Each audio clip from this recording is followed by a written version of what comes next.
Good afternoon, everyone present here. I am Faraz from IJCP Group. Welcome all the participants on today's webinar on a very important topic. Before starting, let me tell you the topic for today's webinar, that is neoadjuvant chemotherapy in triple negative breast cancer outcome from practice. And as we know that this is a very important topic, so we need someone who is expert. So without any further delay, I would like to invite a speaker for this webinar, none other than Dr. Rajesh Jindal sir. And let me share some of the achievement of sir. Sir has done MD and he is consultant at medical oncology. Without any further delay, I would like to invite sir and hand over this session to sir. Sir, stage is yours. You can proceed from here. Thank you, Faraz. Good afternoon, everybody. It is my privilege to talk about neoadjuvant chemotherapy in triple negative breast cancer in the Dr. K.K. Agarwal Memorial Lecture Series. As you can see on my first slide, I am based out of Calcutta and I am a freelancer. I'm not attached to any particular hospital. I do my freelance practice and I go wherever uh, people call me to see their patients. So, without much ado, because we are short of time, so I will try to do justice in the next 20 minutes or half an hour that I have.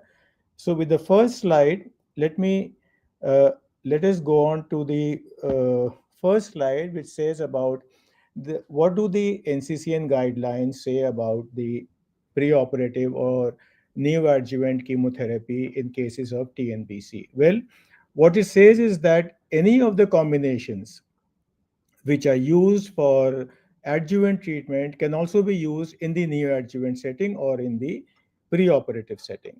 This would be a combination of anthracyclines, which may be adriamycin, which could be epirubicin, one of the taxanes, carboplatin, and lately also pembrolizumab, which is a immune onco agent. Now, there are a few exceptions, however, in the sense that capecitabine is not used in the preoperative setting. It is used only in the adjuvant setting. Olaparib is used only in the adjuvant setting so far. And this regime, which consists of docetaxel, carboplatin, pembrolizumab, is used only in the preoperative setting.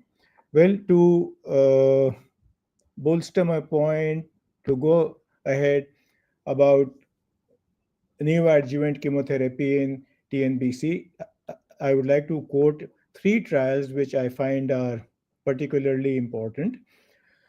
The first one is CalGB 40603, which established the role of carboplatin in triple negative breast cancer. It's an old trial. If I remember correctly, it came out in 2016. JPAD 62 established the role of carboplatin for non-BRCA TNBC, and then came the Keynote 522, which established the role of immune therapy, especially pembrolizumab in TNBC. I would also like to state that the first two trials are phase 2 trials, and the last is a phase 3 randomized controlled trial. These trials also have an increasing number of recruits in them. The CalGB started with somewhere around 450 patients, and the Keynote had somewhere around 1,200 patients, 1,100 something, I believe. So let's start with the first trial, which is CalGB 40603, which talks about neoadjuvant chemotherapy in triple negative breast cancer. Triple negative breast cancer, as we all know, is receptor negative, HER2 negative. So, and it is an aggressive disease. So, uh, what was the trial about? Well, the study overview was that it was a phase 2 randomized trial. It came out in 2015. I'm sorry, I said 16, but it actually came out in 2015. The patient population, it recruited about 443 patients with stage 2 or stage 3 and stage 3 rather, triple negative breast cancer patients. The design was 2 by 2 factorial, evaluating the addition of carboplatin and or BEV to standard chemotherapy. The chemotherapy backbone, sorry, yeah, all the patients in them in this trial received paclitaxel 80 mg per square meter weekly times 12, followed by dose dense, which is every 2 weeks, AC. They did not use epirubicin, they used specifically adriamycin every 2 weeks into 4 times. Then the group was randomized into four groups. The first was a control group, which did not have any additional drug. The group 2 had carboplatin administered at a dose of AUC6 given every 3 weeks into 4 times. The third group was bevacizumab, 10 mg per kg every 2 weeks into 9 times. So you can see that carboplatin is given for 4 doses spread over 12 weeks, but Bev is administered over 18 weeks and it is given every 2 weeks. And then there was a fourth group which combined both carbo as well as bevacizumab. Next. So the primary endpoint was to study uh, the PCR, which is pathologic complete response in breast and or the axillary nodes. The PCR rates in breast plus nodes in these groups are as follows. In the control group, it was 39%. In the carboplatin group, it was 54. In the in group 3, which is hit BEV, it was 52%. Both groups combined, I mean, which received both carbo as well as BEV, in them, the PCR rate was 67%. Well, uh, the inference was that carboplatin significantly improved the PCR in triple negative breast patients. Well, the toxicity and conclusions of this trial, which the researchers arrived at and which people seem to agree, was that there was an increased toxicity with carboplatin and or BEV, of course, because we've added a third and a fourth drug to it, which which which came up in the shape of hematologic toxicity, dose delays, maybe neutropenia, and it was especially more in the combination group. The conclusion which they draw was that carboplatin improves the PCR rate in TNBC when we added to the neoadjuvant chemotherapy, which was a combination of paclitaxel followed by paclicarbo followed by uh, I'm sorry, paclitaxel followed by AC, and then they were added carboplatin. Now, BEV also improves the PCR in these patients, but with a higher toxicity and unclear long-term benefit. I would add one more trial over here for the role of BEV, which is the JEPAR Quinto trial, which said that the addition of BEV to neoadjuvant chemotherapy increased the PCR in TNBC patients. However, it did not improve the long term outcomes like event free survival, EFS, or the overall survival in these patients. There was also an increased incidence of adverse effects, especially hypertension, arterial thromboembolic events, reverse posterior leukoencephalopathy syndrome, and infusion reactions, non GI fistulas, and others. Well, what did the JEPAR 6 trial show up? JEPAR 6, as you would recall, was again a phase 2 trial, randomized trial, which studied the effect of neoadjuvant chemotherapy in TNBC patients. The study overview is this: it was a phase 2 trial, randomized trial. The population was stage 2, stage 3 TNBC patients, numbering about 600. The objective of the trial was to assess the impact of adding weekly carboplatin to anthracycline plus taxane. The backbone of therapy was anthracycline plus taxane, and all TNBC patients also received bevacizumab. in this trial. Now, the treatment regime, the backbone was paclitaxel, 80 mg per square meter, given weekly, plus here they used liposomal doxorubicin, 20 mg per meter square, given every week into 18 weeks. Added to this was BEV, which was 15 mg per kg, repeated every 3 weeks. Then some of the patients in this group were given carboplatin at an initial dose of 2.0, later reduced to 1.5 due to toxicity, and the other patients were just given a placebo instead of the carboplatin. So, so what we see over here is that in the TNBC subgroup, I wrote subgroup over here because the JPEG 6 trial also had a large number of HER2 patients being studied for carboplatin, BEV, trastuzumab, carboplatin and trastuzumab.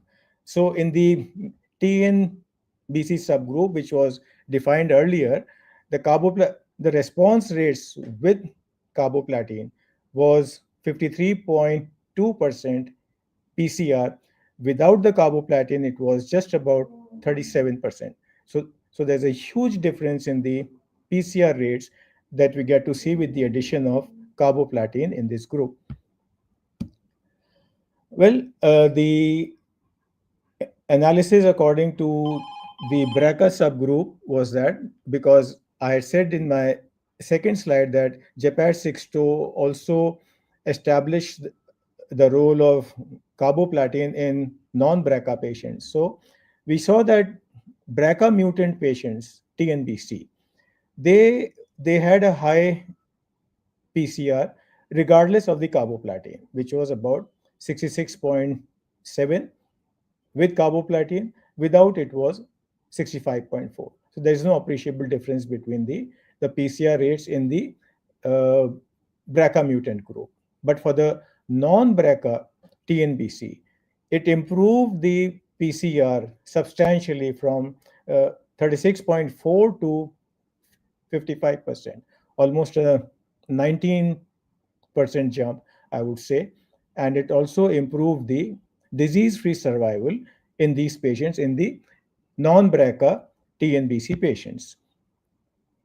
Well, the toxicity profile, higher grade 3 and grade 4 hematologic toxicity with carboplatin, which is expected because it has a large hematotoxicity of its own.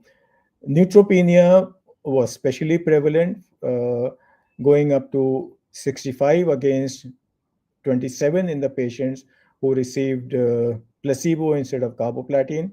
And then comes anemia and thrombocytopenia were also more frequent in the group which received carboplatin.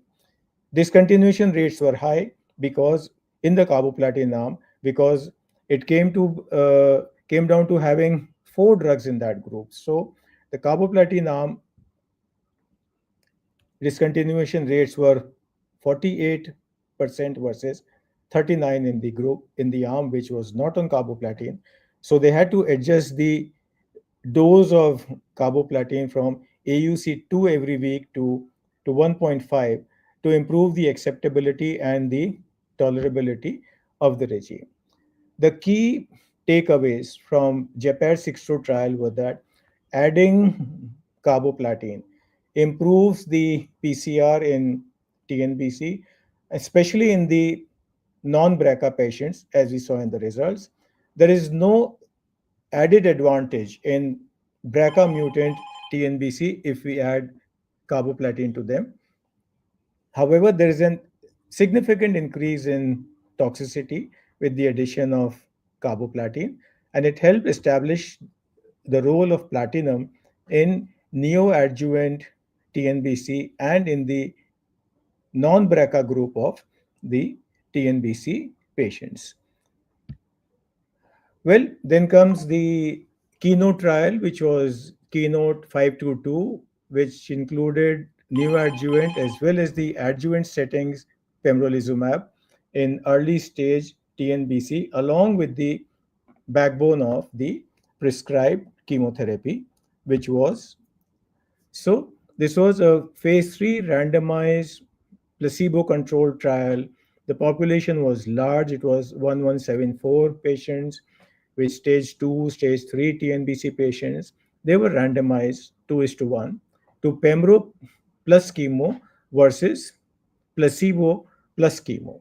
And the treatment the treatment regime was in the neoadjuvant phase.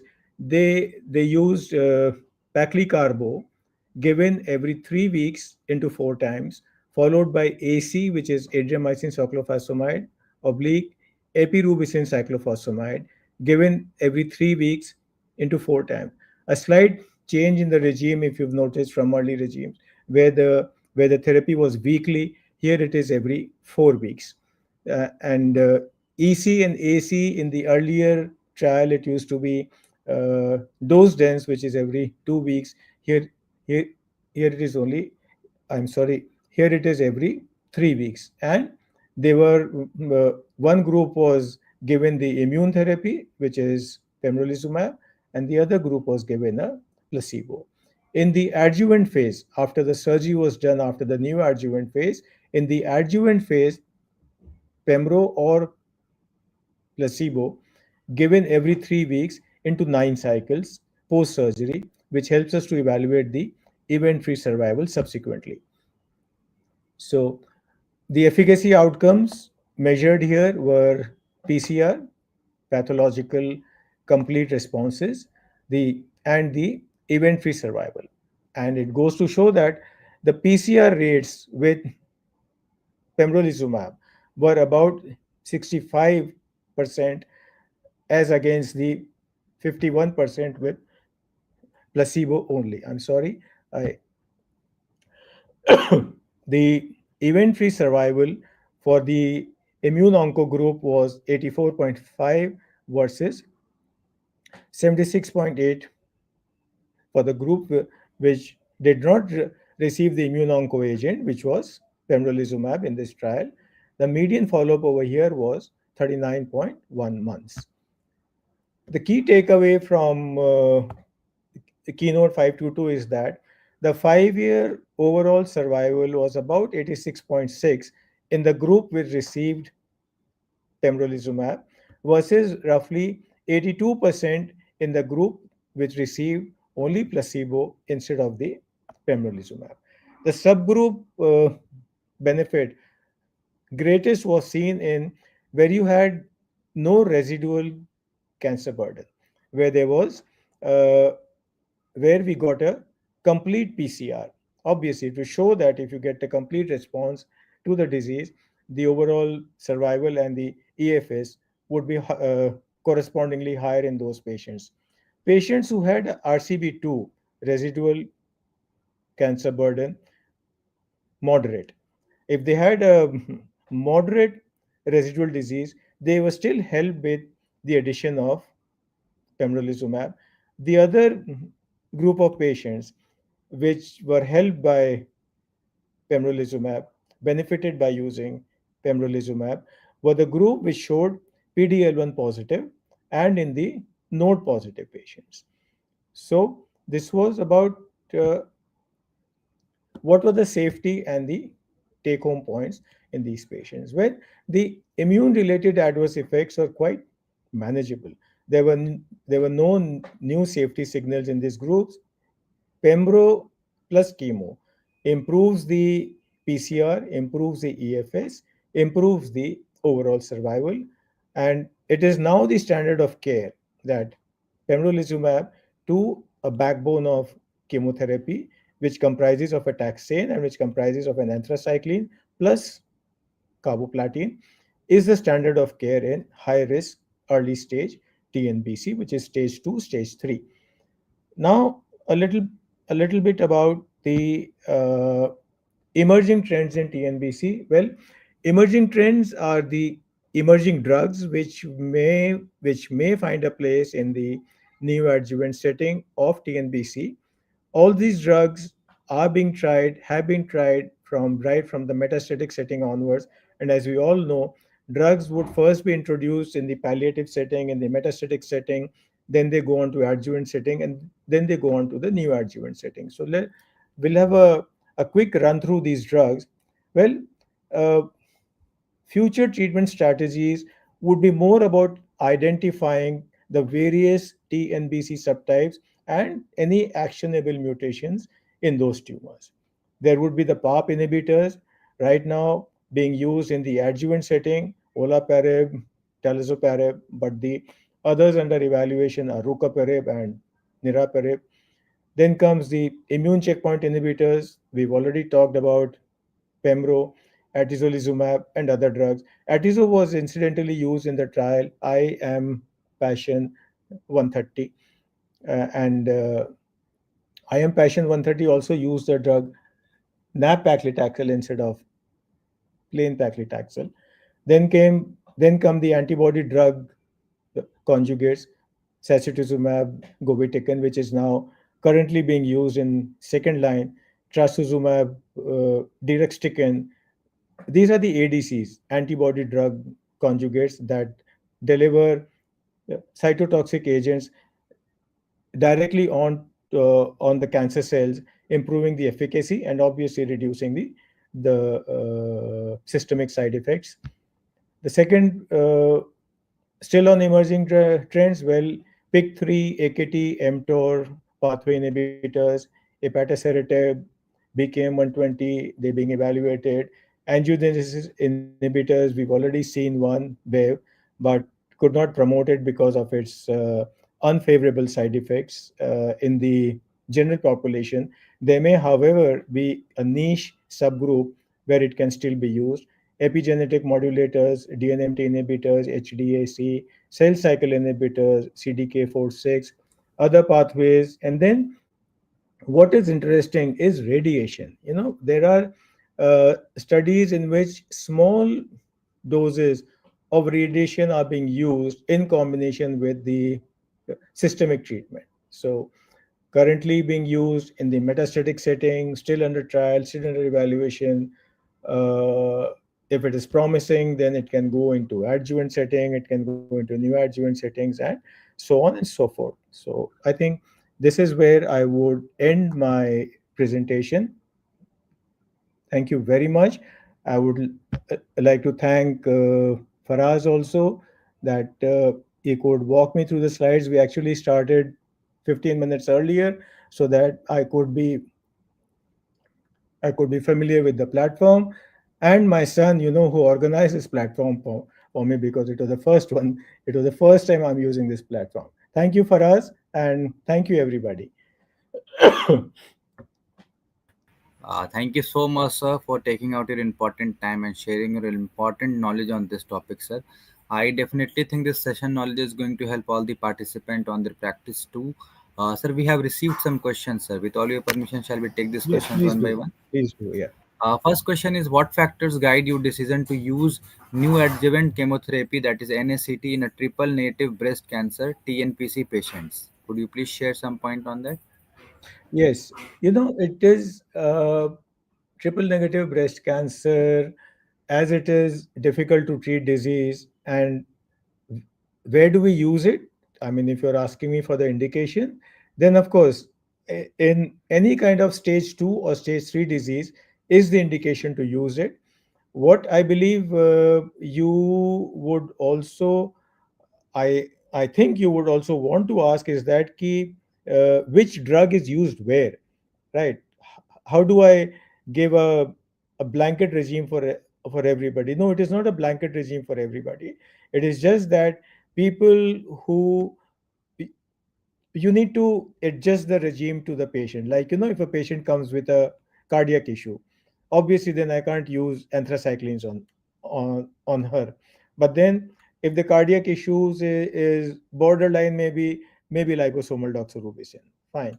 If the patient is diabetic, if the patient already has a neuropathy, then I won't like to use paclitaxel on him. So this is how it goes. So you need to uh, suit the therapy, find the stage, whether she is stage 2, stage 3, right? Because that is where it works the most, that is where it helps the most, reducing the size of the tumor, evaluating the disease evaluating the response of the tumor to the chemotherapy. And you know what happens? Sometimes after surgery, uh, events may go haywire. There may be problem in wound healing. All right. So to preempt the later delay in the administration of chemotherapy, we would like to use it upfront so that she gets the entire complement of chemotherapy upfront. We hope for a PCR, then operate, and then the Lord forbid if he still has a residual disease, then we can use uh, capecitabine, and if she is BRCA positive, maybe we could use olaparib on her. Thank you so much, sir, for sharing some insights on that question, sir. Moving forward, we have another question, sir. Like, would you consider adding platinum agents to standard the NACT in TNBC? And what has been your experience in toxicity and outcomes, sir? Yeah, good question, I would say. All the three trials have shown, okay, let us exclude the last trial because it also included an immune therapy agent. So the first two trials, including the one which only found mention in one slide, Jepar Quinto, right? All of them have shown that the addition of carboplatin to the neoadjuvant regime helps in triple negative breast cancers. Now, there is an exception I would be willing to make in the sense that if I already know that the patient is BRCA positive, then of course it showed that BRCA mutant patients are not helped by carboplatin to a significant to any significant extent for that matter. I think if I recall the response rates, they were 66.1 against 65.2. So if I know upfront that this lady is TNBC, BRCA positive, I will avoid carboplatin in her. But otherwise, all patients of TNBC, carboplatin, yes. Thank you so much once again, sir, for answering this question, sir. One feedback from Dr. Anshuman Bhattacharya. He has written very well presentation. Thanks for your time. Thank you very much. And sir, I hope that you have done justice to this topic, sir. I can't see any further questions. If there is no more questions, sir, with all your permission, shall we conclude this session for today? Thank you, Faraz. Thank you very much. Welcome, sir. Thank you. And sir, we would like to see you in future also with different topics, sir. Till then, take care of We'll yourself. It talk was about it, Faraz. We'll great talk honor to about it. have you, sir, and host you. Yeah, Thank you so much once same again. here. Also, my privilege, Faraz. Thank you very much. Take care, sir.